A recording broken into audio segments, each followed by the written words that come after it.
when you look at the victims of the axis of resistance, the overwhelming majority, over 98% of its victims, were not Israelis. They were Muslims who were killed and slaughtered in the name of Iran's project. I think the leak must have come from someone within Trump's team who is more pro-Israel than Trump, to say that when they asked him, why is Trump not supporting us? They're saying, I know a way in which I can force Trump to do so. Let me reveal that he is talking to Hamas directly to try to find a long-term peace. I think that the Palestinian Authority, led by Abu Mazen, Mahmoud Abbas, I think that they are viewed by the Americans, the Israelis, and the UAE as a very useful authority for containing the Palestinians and protecting the Israelis. The Arab League meeting was an emphatic failure.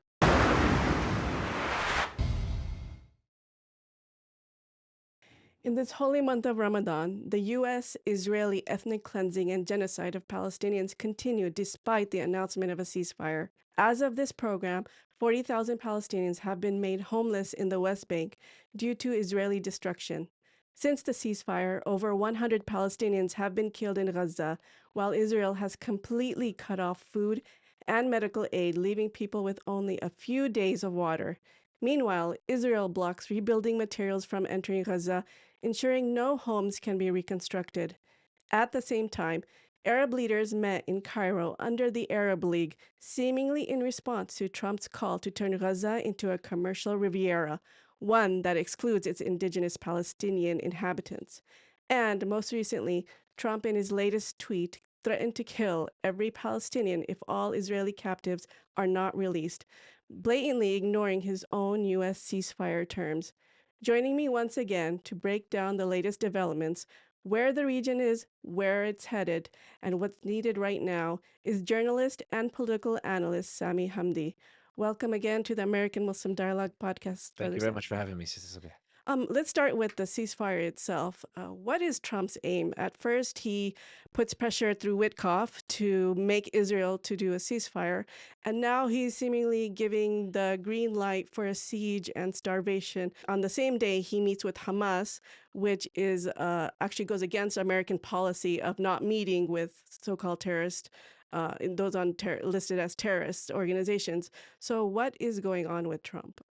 I think that Trump's imposition of a ceasefire, and it was an imposition, primarily because Netanyahu didn't want it, Ben Gvir didn't want it, the Israelis didn't want it.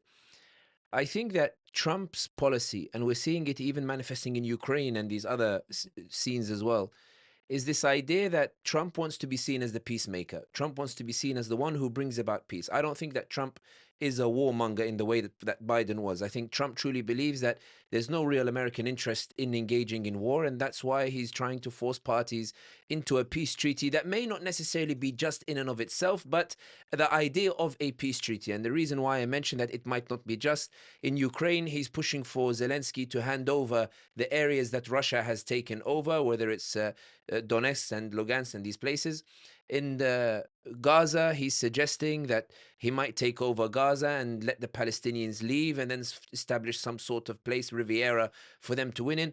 It's not whether this peace treaty is just what the point that Trump is pursuing is this idea of peace, just so he can go and say to his supporters, I'm the man who brings peace. And I think that he has been rather consistent in this. I think not only did he impose a ceasefire in Gaza, but that ceasefire is holding in spite of Netanyahu.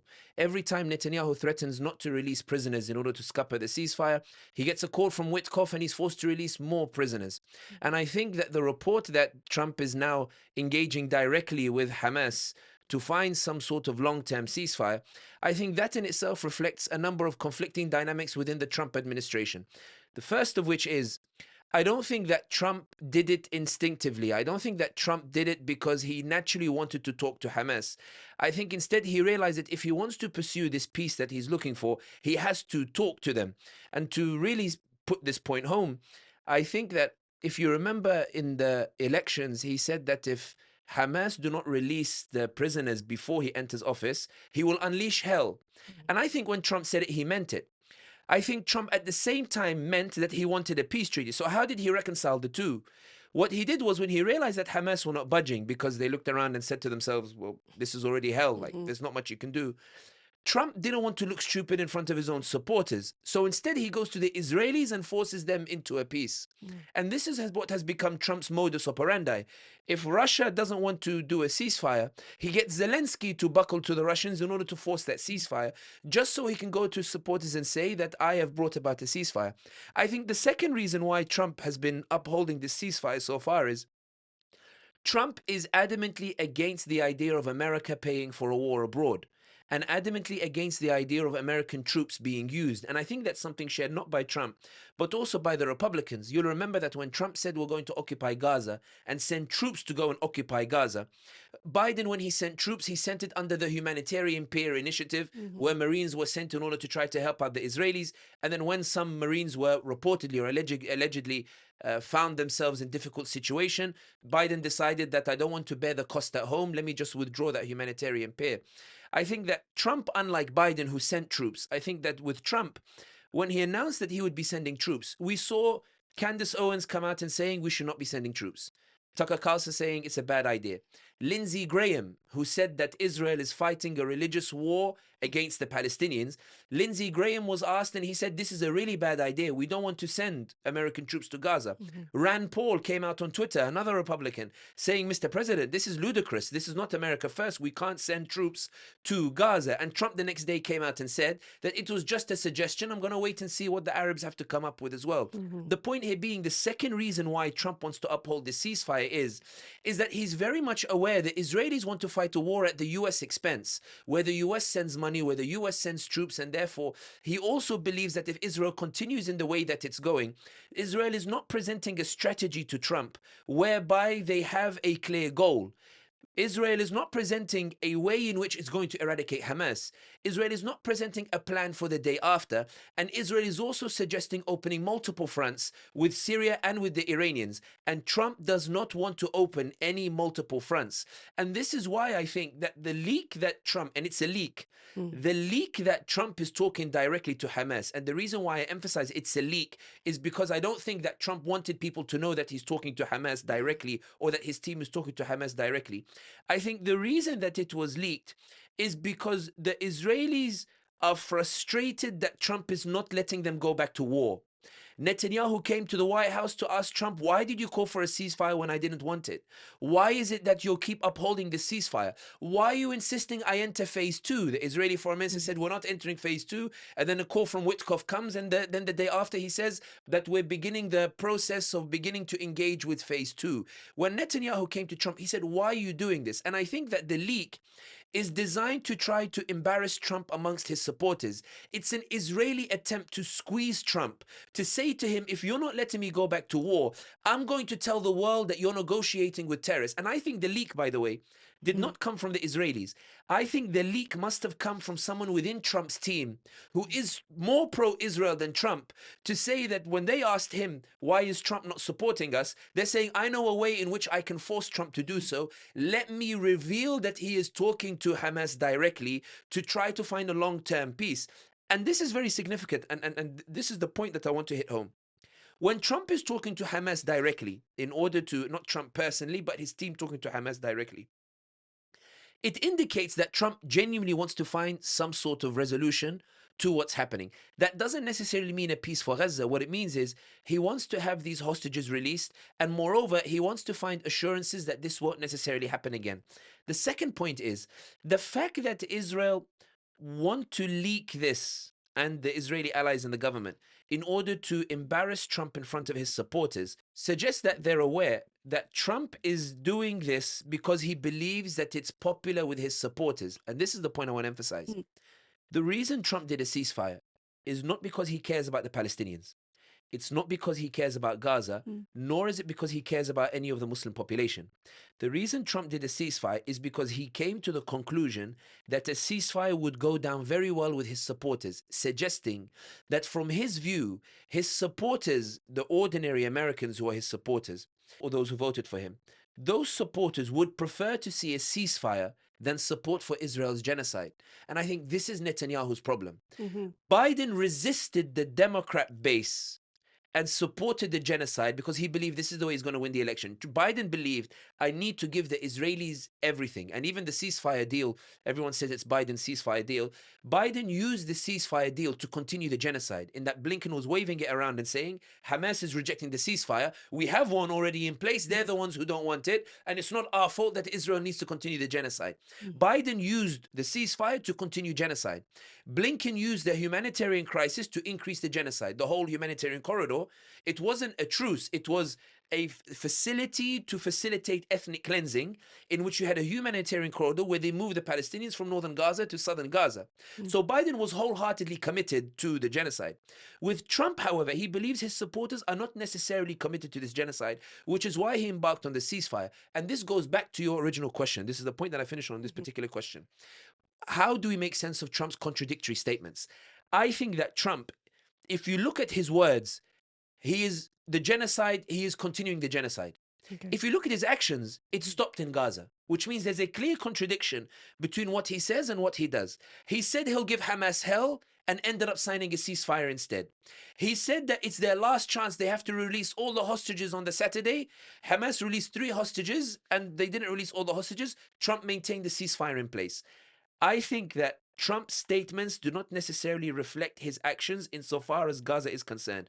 Not because he cares about the Palestinians, but because Trump, like we saw with Zelensky, when he interacted with Zelensky, Israelis are asking Trump to pay for a genocide and to send US troops and to facilitate Palestine. And Trump is adamant in that my supporters will not allow me to do so. I want this ceasefire and I'm going to drag you, Netanyahu, to this ceasefire. And we're seeing this wrestling match between Netanyahu and Trump, with Netanyahu trying to force Trump into supporting him and giving him a war in a similar way that he tried to do with Biden and succeeded with Biden, although Biden was more amenable to a genocide.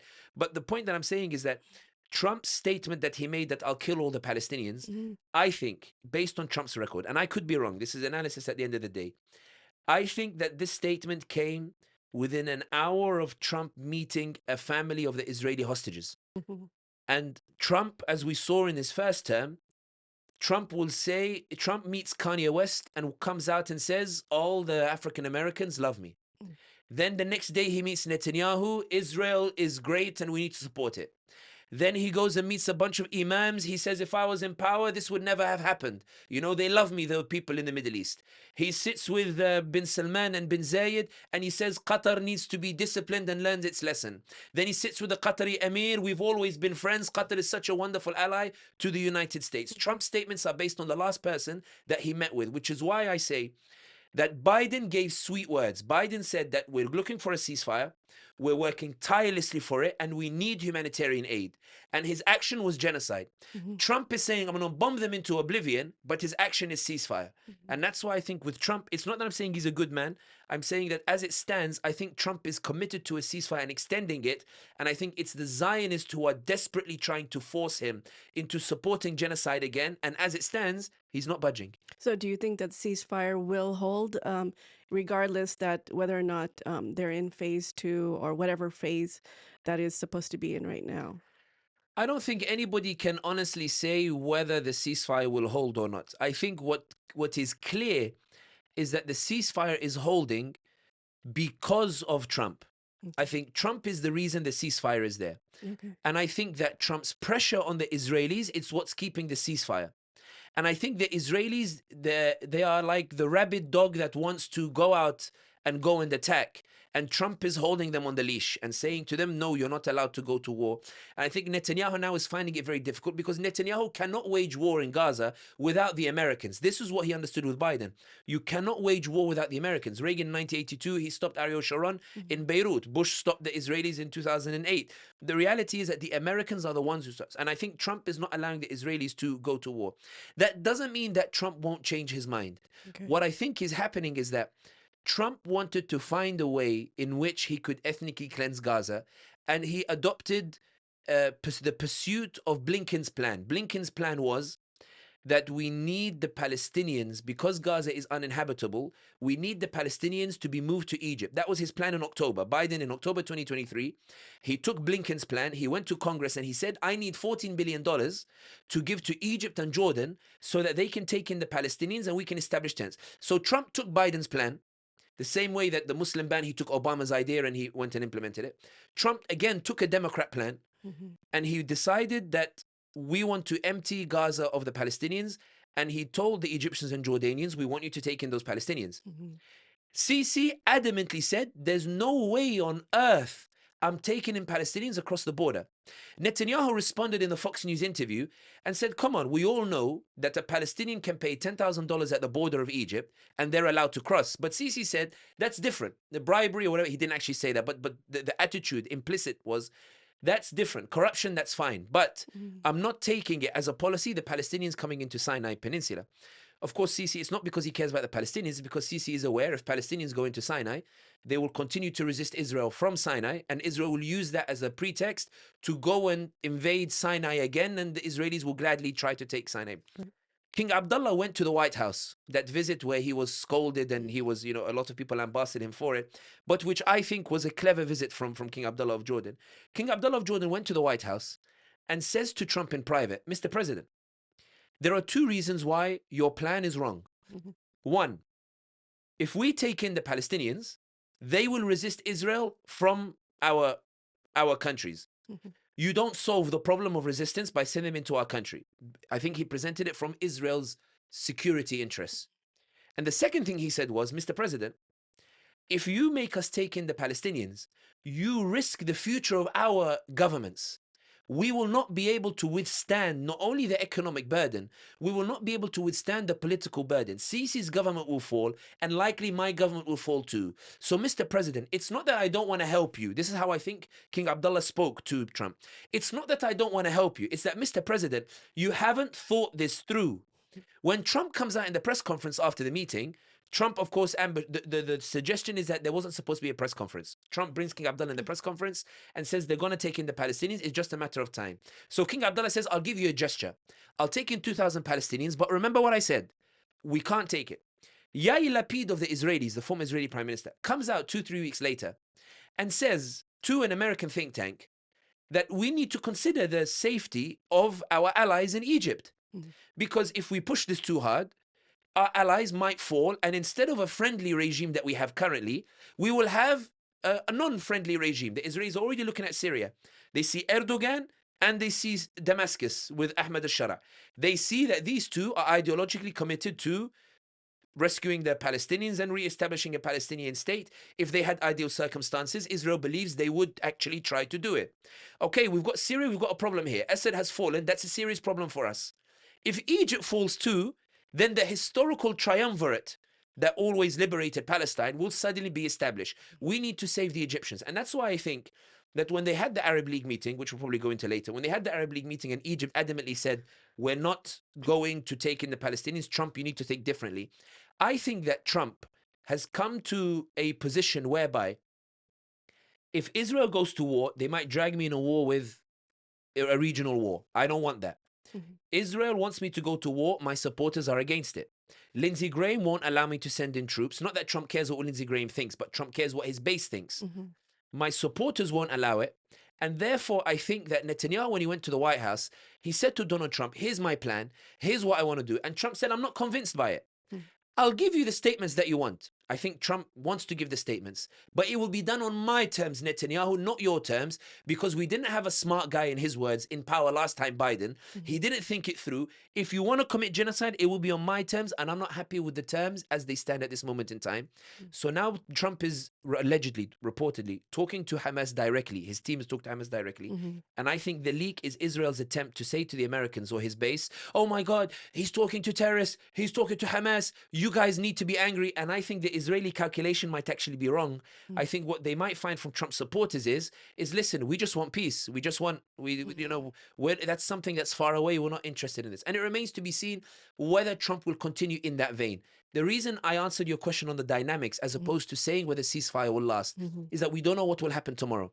But as it stands, the dynamics all allude to this one fundamental point. The ceasefire stands because of Donald Trump. And as long as Donald Trump is disinclined towards spending US resources in Gaza, that ceasefire will last. And yeah, I wanted to go deeper into the Arab League meeting, but before I do that, can we take a look at what's happening in the West Bank and in southern Lebanon? You know, they're talking, it seems to be like a Gazaification, if I can say that word, in the West Bank where people are becoming homeless, total home destruction. And then in Lebanon, there really hasn't been a withdrawal of forces by Israel. I think that I am not sure to what extent the West Bank is a new phenomenon post-Gaza, or whether as a result of the ceasefire in Gaza, we're just suddenly paying attention to the West Bank. Hmm. Because in 2019, Naftali Bennett sends in his forces into Jenin, the same place where it's being attacked. He bulldozes homes and he destroys the same pictures that we're seeing.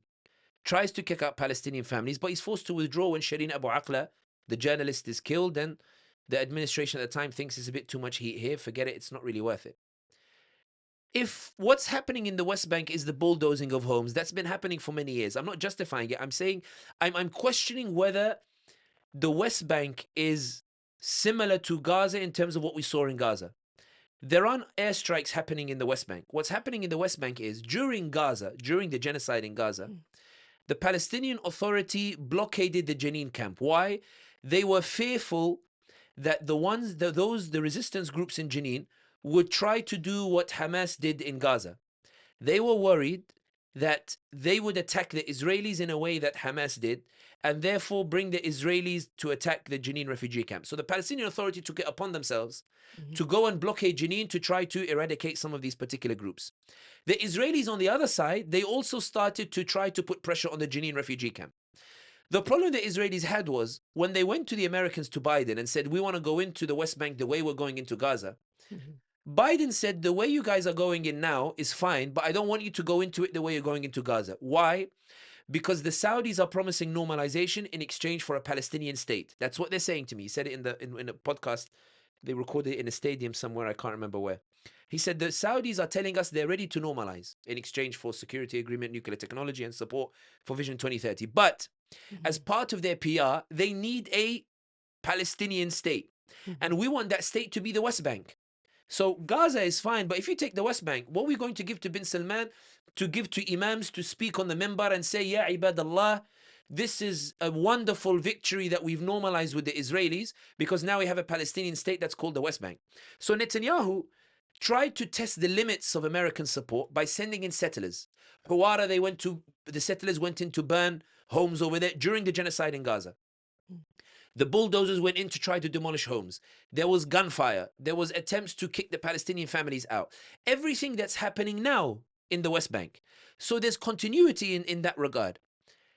The reason I'm not saying that what's happening in the West Bank is good or that we should underplay it. What I'm saying is that I think what's happening in the West Bank is that Netanyahu is trying to force a status quo in the absence of American approval for what's happening. I'm not saying Americans are against it. I'm saying in the absence of Americans agreeing to airstrikes, agreeing to a genocide in West Bank, I don't think the Americans have agreed to it. So what Netanyahu is doing, he's doing something whereby I'm going to do enough that will kick out the Palestinians, but not enough that will draw so much attention to what's happening in the West Bank or force the Americans to intervene and tell me to stop moving in. So they're bulldozing in the West Bank. But at the same time, I do think that the Israelis are struggling in the West Bank. And to finish on this particular point, Israel has been trying to take the Jenin refugee camp for over 10 years. And they haven't been able to. And the reason they haven't been able to is that Jenin is a very concentrated area of Palestinians. In Jenin, they have the same problem they had in Gaza.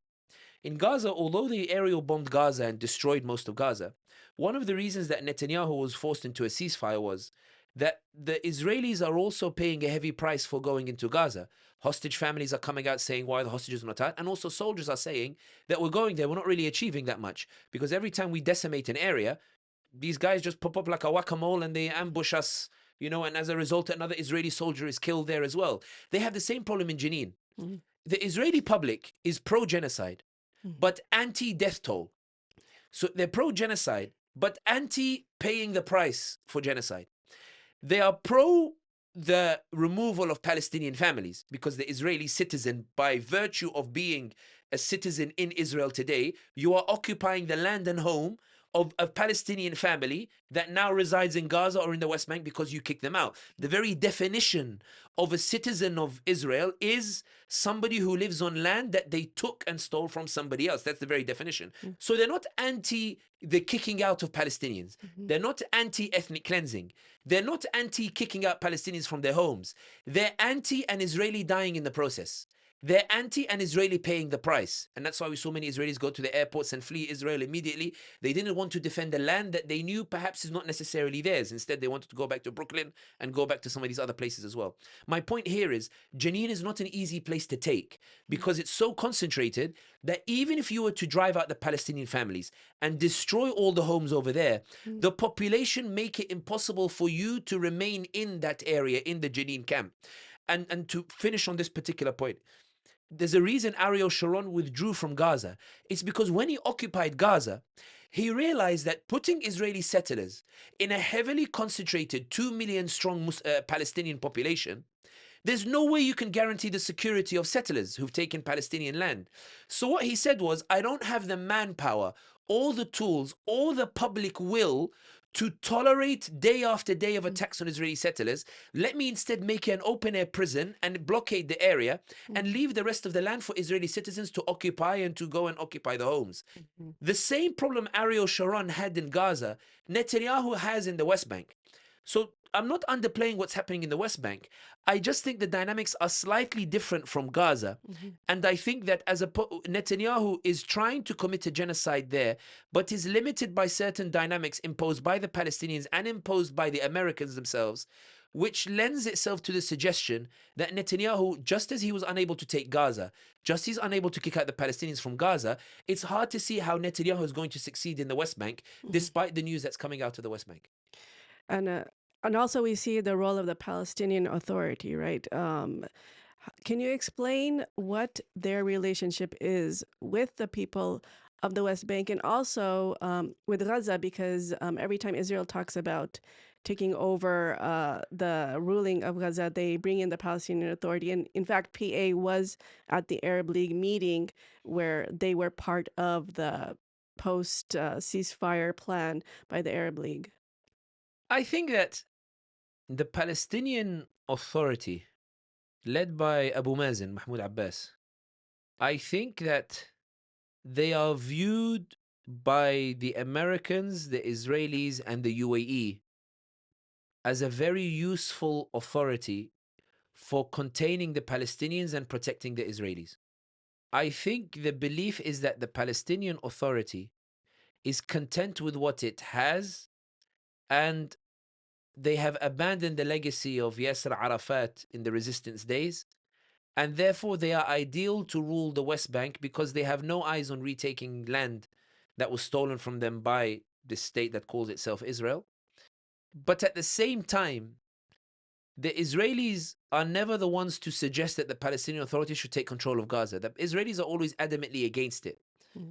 It's the Americans and the UAE who are insistent, and Saudi, that insist that the Palestinian Authority take over. Because the Americans believe that the Palestinian Authority are willing to accept a Palestinian state that is effectively controlled by the Israelis, that has no army, but is willing to accept a recognition of a state. The Israelis believe that if the Palestinian Authority go into Gaza and rule Gaza, then they will give an excuse for the Americans to recognize a Palestinian state. And therefore, the dream of greater Israel becomes even more complicated because now the ally Americans who've allowed you to rampage across Palestine and steal land is now saying you need to respect the territory of this very tiny area that we now call a Palestinian state. The Israelis are not willing to compromise. They want all or nothing. They want to go for everything, which is why they are fearful that the Palestinian Authority will take over Gaza, and therefore the international community will force them into recognizing a Palestinian state that they don't want. And Israelis want everything to be under Israel. Even if they have de facto control over the West Bank, that's not sufficient for them. I mean, you're seeing it. I mean, the Palestinian Authority rules over territory that's 80% Zone C, which is basically under direct Israel security rule. That's insufficient for the Israelis. They're not happy ruling the area de facto. They're not happy having a proxy in power. They have to take it themselves. That shows how they view the Palestinian Authority. It's not enough to be a proxy. It must be under Israel itself. I think that the view is that the Palestinian Authority, if they take over Gaza, the view in Abu Dhabi, in Washington, and in Tel Aviv is that the Palestinian Authority will guarantee that Palestinians will never resist again, and that they will exert the force that they are given by the UAE, by Egypt, by Saudi, by Washington, by Tel Aviv. They are willing to use that power against the Palestinians to make sure they do not go up against the Israelis, to make sure they make no attempt against the Israelis, and to make sure that Israel is safe. So in this regard, the Palestinian Authority, this is why they are touted to rule Gaza itself. I think, however, that the Palestinian Authority's problem is that they are deeply unpopular amongst Palestinians. So deeply unpopular that even if they were to go and rule Gaza, they are likely to be toppled in Gaza by the people themselves. And in the West Bank, the only reason they survive is because of external support, because we see the protests regularly in the West Bank trying to remove Mahmoud Abbas from power, but it's external powers that keep him in powers. The Palestinian Authority, of course, will argue that they were the original resistance movement, and that this is just part of a long period in which they are in a second stage or third phase of resistance. But I think that the fact that the UAE are very keen on the Palestinian Authority ruling Gaza and the Americans, I think says a lot about how they perceive the Palestinian Authority's stance on Israel and on Palestine, in that they are far closer to the Israelis than the Palestinians. And then we also saw essentially the end of the axis of resistance. Hezbollah pretty much wounded. Iran also has left and doesn't seem to be in the mood to challenge Israel, with the exception of the Houthis. Basically, Israel won against the axis resistance, and what will we see that again? I think that it's important to note that the axis of resistance was not an axis against the Israelis. It was an axis against Syria, Lebanon, Yemen, and an axis against the Muslim powers in the region. The reason why I say this is that when you look at the victims of the axis of resistance, the overwhelming majority, over 98% of its victims, were not Israelis. They were Muslims who were killed and slaughtered in the name of Iran's project. In certain areas, they had flags in which they waved and said, "This is our revenge for what happened to Sayyidina al-Hussein radiallahu anhu. This is our revenge for what happened to Fatima al-Zahra radiallahu anha." And that's why I think that Israel, for the axis of resistance, was an unfortunate distraction. And the proof is that you're now seeing Jawad Zarif, the former Iranian foreign minister, come out and say that we were let down by our allies because our axis of resistance was never geared towards the Israelis. We never supported them against the Israelis. They rather used our support to go after the Israelis themselves, trying to deny Iran's role in going after. I think also the axis of resistance, what it produced a regime, or not produced, but it kept up a regime in Syria that in reality, the Israelis are now lamenting his fall.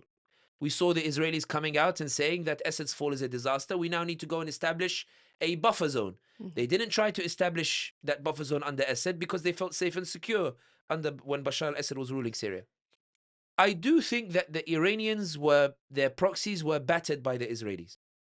I say that because Assad, the only reason that he fell in Syria was because Hezbollah and the Iranian proxies were deeply weakened, and they were the only reasons that Assad was staying in power. It was these pro-Iran militias that kept him in power. I think that the Iranians, now that they've lost control of Syria, and now that they've lost control of Lebanon, I think the Iranians are trying to rewrite the narrative by which they embarked on establishing this axis of resistance, by insisting that all they really wanted was good, and that the thousands that they killed in Iraq, in Yemen, and Syria were just unfortunate. It was just an unfortunate price, and we never really intended to do so. We had good intentions, you just misunderstood us. Very similar to how when the French went into Algeria, they said it was a misunderstanding of our civilizing mission in terms to establish and the like. I understand that it's controversial to say amongst Muslims that Iran, perhaps its axis of resistance, was not entirely geared towards the Israelis. But I do think that there is something to be said for the happiness of Syrians that Assad fell, even though they only get electricity 1 hour a day in Damascus. I think there's something to be said for how the Syrians celebrated their freedom when Assad fell.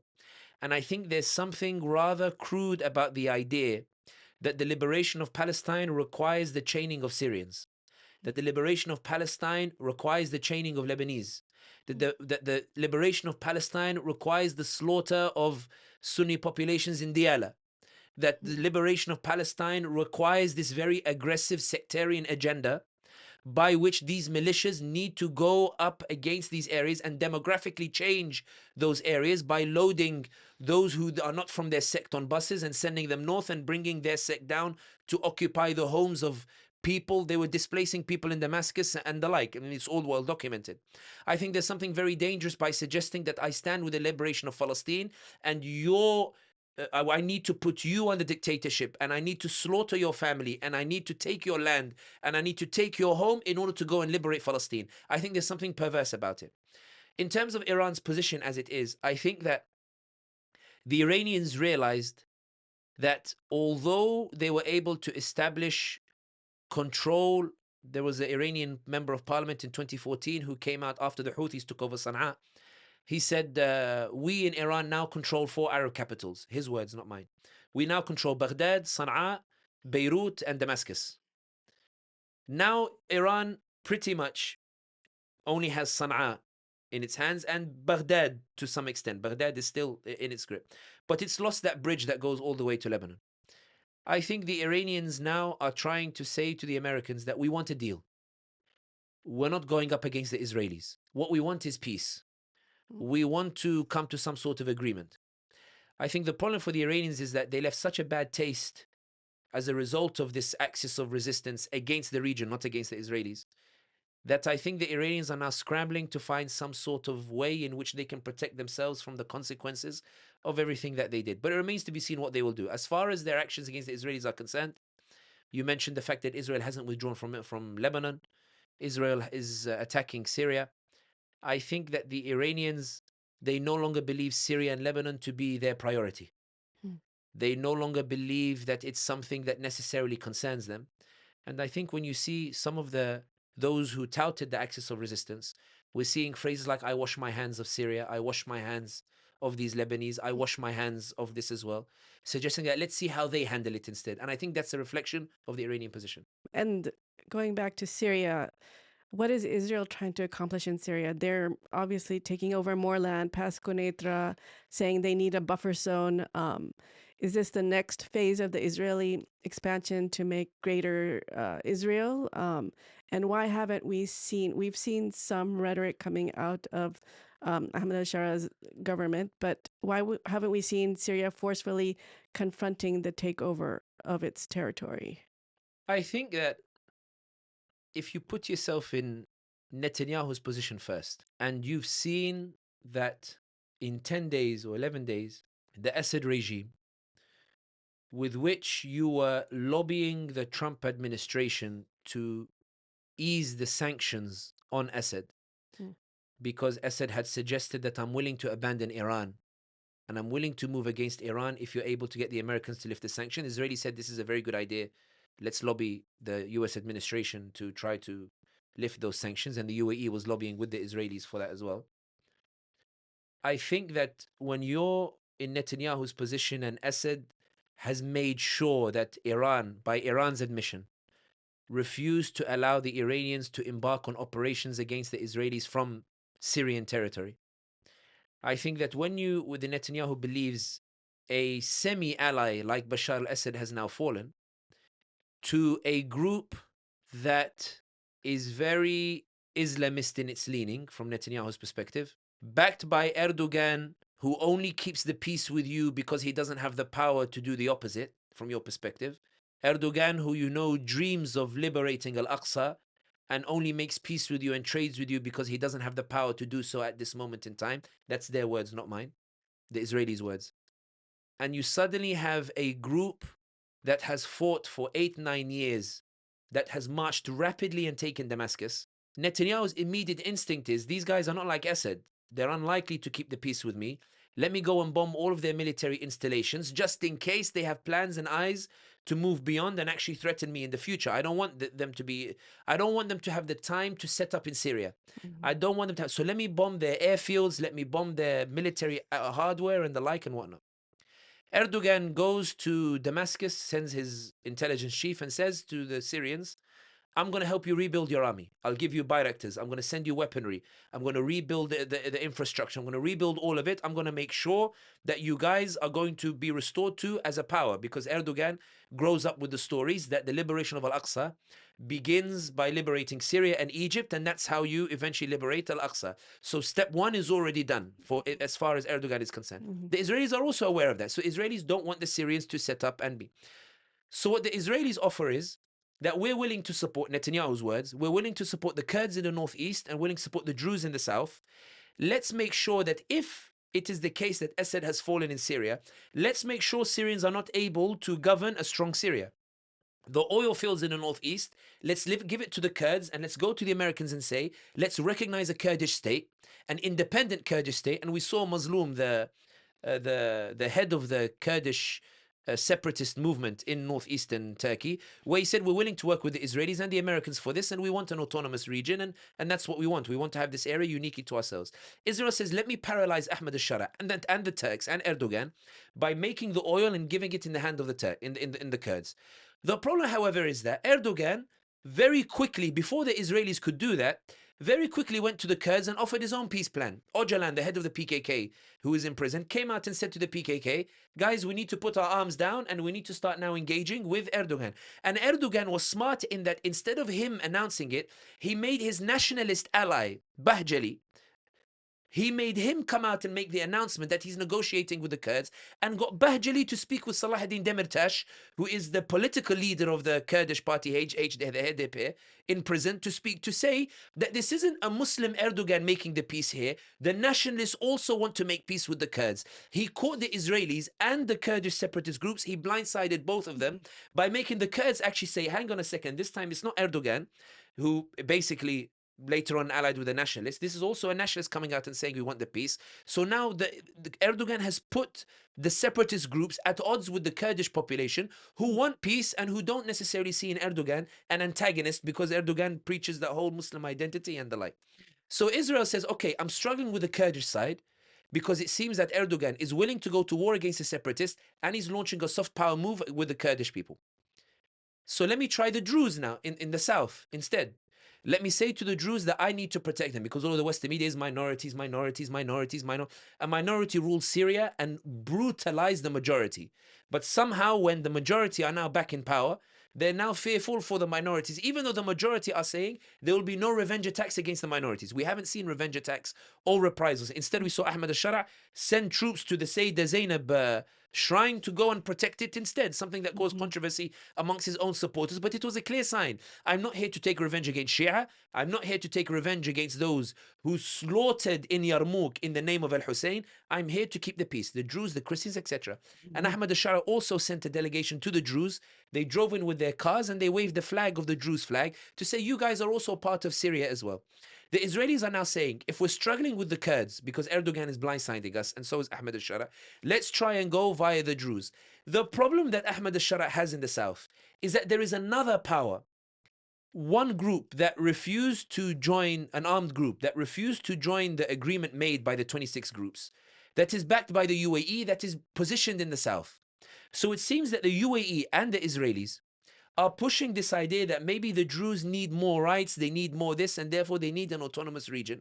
And therefore the UAE and the Israelis are considering, how can we split Syria into 3 different parts. I know that the Syrian foreign minister went to Abu Dhabi to try to tell the UAE that we're not here to export a revolution, but the UAE, they don't believe any of the words that come out of Damascus. The UAE are not willing to entertain the idea that Damascus might become an ally in the future. The UAE is going along the wave and trying to figure out which groups can they encourage to go against Damascus. In any case, Israel now is trying to send troops into those areas where the Druze are, because they believe that Damascus doesn't have the power to resist them.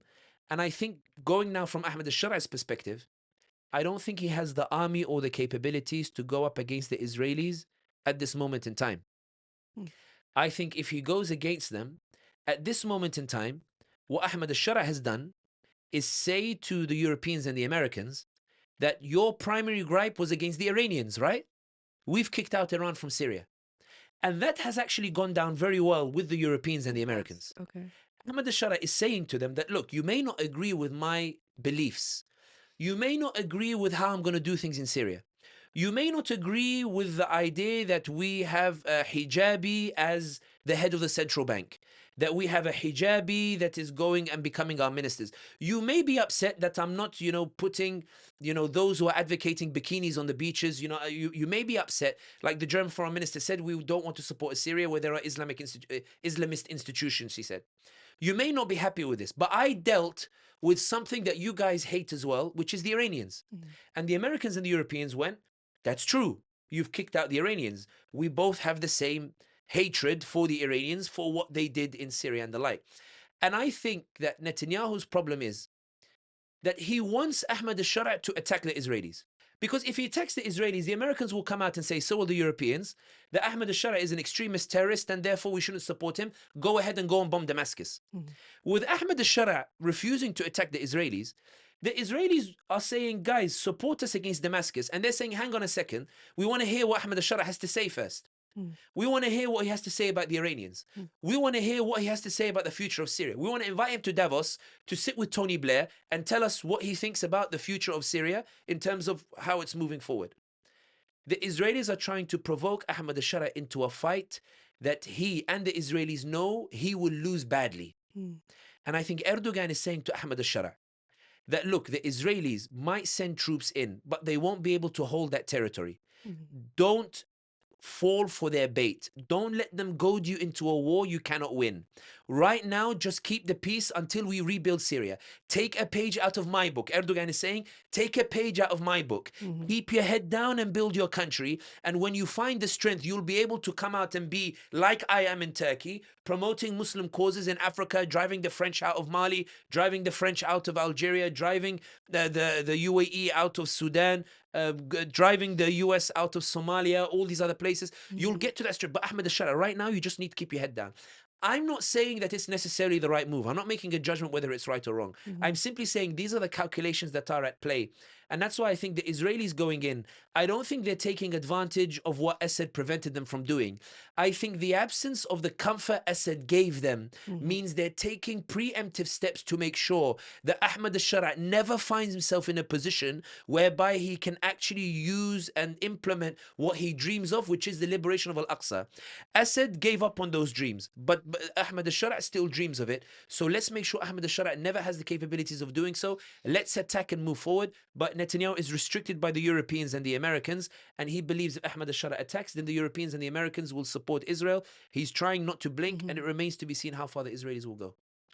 So turning to the recent Arab League meeting, explain to us what happened at the Arab League meeting. The leaders coming together, coming up for a plan for Gaza, normally would be welcomed by the Muslim world.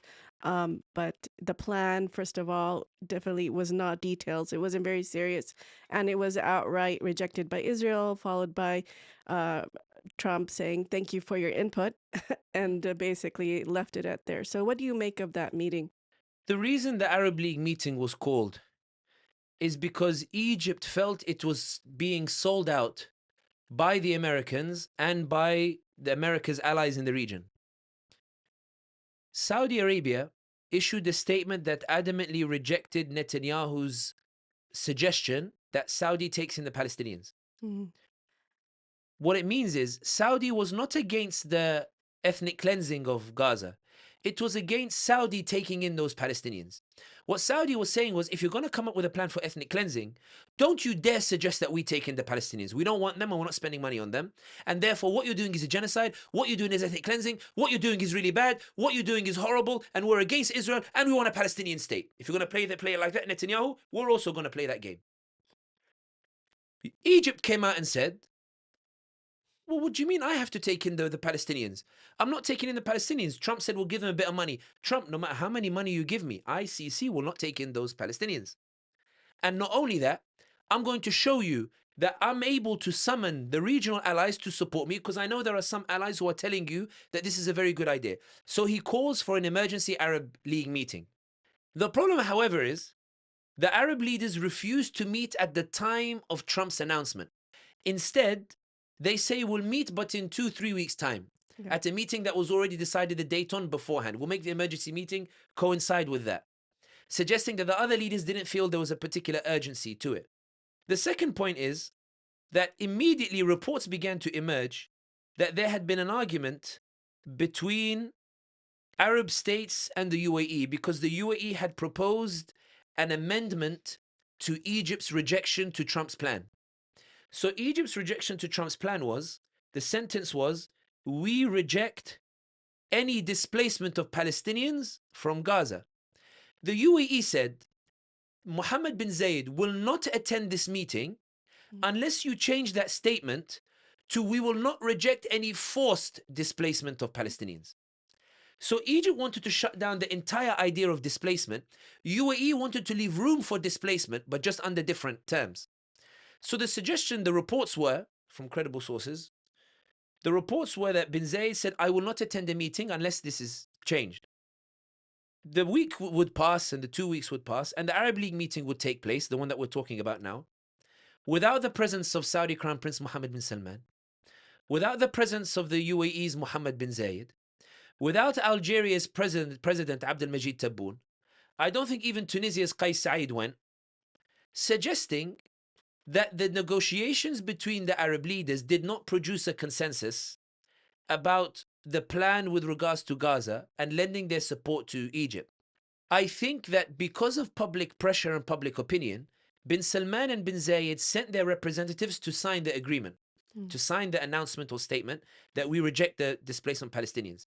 But I think the reason they didn't attend in person was to leave themselves room to say to Trump and the Israelis that this was just a protocol. If it was serious, we would have attended in person. We would have attended the way the Arab leaders used to attend in the past. I think the reason Algeria's president didn't attend the Arab League meeting is because the Algeria's president was very angry at the idea that there was even a debate as to whether Palestinians should be displaced or not. And therefore he sent his foreign minister instead and said, I'm not going to give legitimacy to a meeting that is actually discussing whether there should be displacement or no displacement whatsoever. Qais Said felt that this meeting was so toxic, the Arab League meeting, with regards to its position on Palestine, I don't want to be seen there. So what I'll do is I'll send someone to pay lip service. We'll sign Egypt's agreement because most likely the Israelis and the Americans will reject it anyway. And therefore, at least we'll say that we signed on the agreement. We can tell our people that, look, we are against the displacement. We signed the agreement. And even if it doesn't come to fruition and they still push the plan anyway, we still met and we still put our signatures to it. The point is, the Arab League meeting was an emphatic failure. Not necessarily in terms of creating an Arab position. The Arab position is we reject the displacement, not because the Arab leaders reject it, but because the Arab leaders were scared their people would turn on them if they rejected it, which is excellent in my opinion. It's an emphatic failure because it showed that Egypt, an ally of the Israelis, Sisi, who helped to blockade Gaza, Sisi, who is called by Yair Lapid of the Israelis a warm ally, Sisi, who is considered to be somebody who was helping the Israelis to limit the ability of the Palestinians to resist the Israelis. All of that effort that Sisi did, and he could not even get the Arab Zionists to come and support him in his time of need. When Sisi needed them to turn up, when Sisi needed them to come and say, guys, look, we're all supporting the Israelis, fine, but in this is a red line. You need to tell me with the red line. He found Mohammed bin Zayed of the UAE saying, I really couldn't care less about your red line.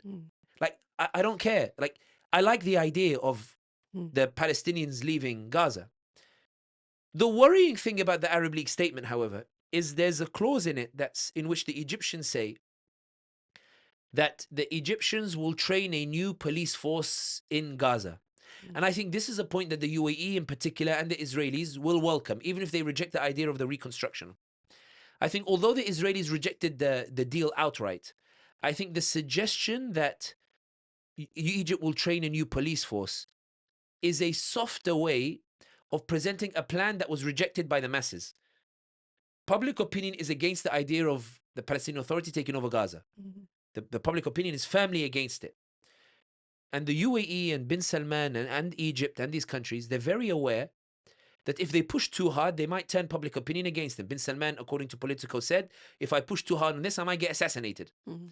You'll remember when the Saudis were on the verge of normalization before October 7th, they went to Ramallah, to the Palestinian Authority, to get a Palestinian stamp on their normalization. And the Palestinian Authority gladly, they went to Riyadh, they met with bin Salman, and they went to Ramallah. The Saudi ambassador, they appointed a Saudi ambassador to Ramallah. When he went there, the Palestinian Authority said, we respect the Saudi position and we know, etc. But when the Saudi ambassador was going to go to Aqsa to pray, the Palestinians said, if he comes even near Al-Aqsa, we'll stone him the same way we stoned the UAE ambassador who has never been to Al-Aqsa since normalization. The point is, they're aware that public opinion is against the Palestinian Authority. So the Egyptians said, okay, let's not antagonize the public. Let's make it so we won't say Palestinian Authority take over. We'll create a new police force that we will train ourselves. So we'll tell Hamas lay down the weapons, and instead we'll create a new force that will never threaten the Israelis and that will keep the peace and keep the Palestinians from resisting. This, I think, I think Americans are willing to go along with, even if Trump rejects the idea of rebuilding Gaza at this. I think that Trump said, I reject the plan, but Witkoff said, before I walked in, I was reading it, Witkoff said it's a very good start, and we really like this proposal that has been presented in good faith. This is Witkoff's words. So I think even though Trump has rejected it outright, I don't think he's rejected some of the details in it that they're willing to consider. But the point here is this. Hamas, when they heard the statement, Hamas said, we welcome the idea of handing over power. We're willing to do so, but we will not lay down our weapons. It was a message to the Egyptians that we're willing, we understand your red line. We're willing to support you in your red line, but don't push it, Sisi. We're not going to allow you to eliminate us in Gaza. We're going to stay here with our weapons. What bin Zayed is telling you that somehow we can be eradicated and you can bring Mohammed Dahlan to come and lead the police force in Gaza itself, we're going to reject that outright. But the whole point of it is, going back, even though he said, where's your ear and I've done this. The point is the Arab League meeting, in my opinion, was an emphatic failure for Egypt because he failed to get bin Zayed and bin Salman to show him support. But I also think that there is some success in it, in that it gave an opportunity for Sisi and Jordan to come out and record a categoric rejection of Trump's plan. And I think Trump's reaction, in which he's willing to consider their rejection, I think is certainly a good step forward. Stay tuned for part 2 of my interview with Sami Hamdi. If you enjoyed the episode, please visit our Patreon page to support independent media that features timely discussions relevant to you and the American Muslim community. Also, please don't forget to like, share, subscribe, and comment with your thoughts. This helps our channel reach more viewers and bring you more quality content. Thank you, and may Allah reward you.